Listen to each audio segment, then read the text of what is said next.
இந்த பேட்டியில சிறுவர்கள் குழந்தையை பலி கொடுத்த ஒரு தாயார் சொல்றாங்க, விஜய் மீது எந்த தவறும் இல்லை, செந்தில் பாலாஜி தான் அதுக்கு பதில் சொல்லணும், அரசு தான் பதில் சொல்லணும்னு தாய் சொல்றாங்க. குழந்தை இழந்த தாய் அந்த தாயை தூக்கி முதல்ல உள்ள போட சொல்லுங்க தயவு செய்து. அந்த தாயை யாருன்னு தெரிஞ்சா நானே நாளை கோர்ட்டுக்கு போறேன் பாருங்க. நீ சினிமாக்காரனை பார்க்கணும்னா குழந்தைய உருவாக்கி இருப்பீன்னு, ஆனால் அதோட எதிர்காலத்தையோ கொலை செய்வதற்கு உனக்கு எந்த அதிகாரமும் இல்லை.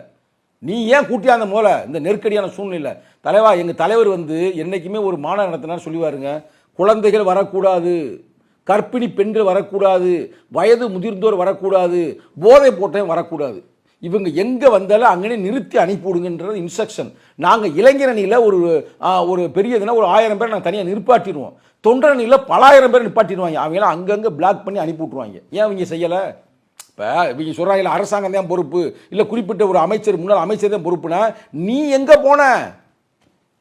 நீ என்ன சொல்கிற? நீங்க பூரா சரியில்லை, நான் செய்கிறேன்னு சொல்கிறேன்ல. ஒருவேளை நீ சொல்கிற கூட நம்புவோம், நீ வந்துடுவ. அப்போ உனக்கு அந்த அறிவு இருந்தாலும் உங்களால் நடத்த முடியும் ஆட்சியை. அப்போ அதுவே இல்லைல்ல, அப்புறம் என்னது? அப்படி செய்ய வேண்டிய தேவை அவங்களுக்கு இல்லைங்க.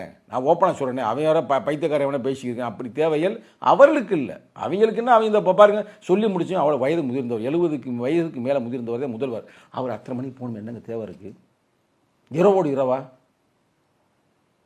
அதுதான் நம்ம நினைக்கும் போது பயமாக இருக்குது. இந்த பயல்களை நம்பி இளைஞர்களே தயவு செய்து செத்து போயிடாதீங்கடா. உயிர் போச்சுடா, வராதுடா.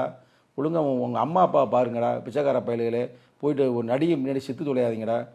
இதெல்லாம் ரொம்ப கேவலமான செயல்படுது. பார்ப்போம். சிகிச்சையில் பலர் இருக்காங்க, அவங்க மீண்டு வரணும், பலி எண்ணிக்கை கூடக்கூடாது அப்படிங்கிற நம்பிக்கையோட நேர்காணல் நிறைவு செய்யலாம். உங்கள் நேரத்துக்கு ரொம்ப நன்றி. நன்றி, வணக்கம்.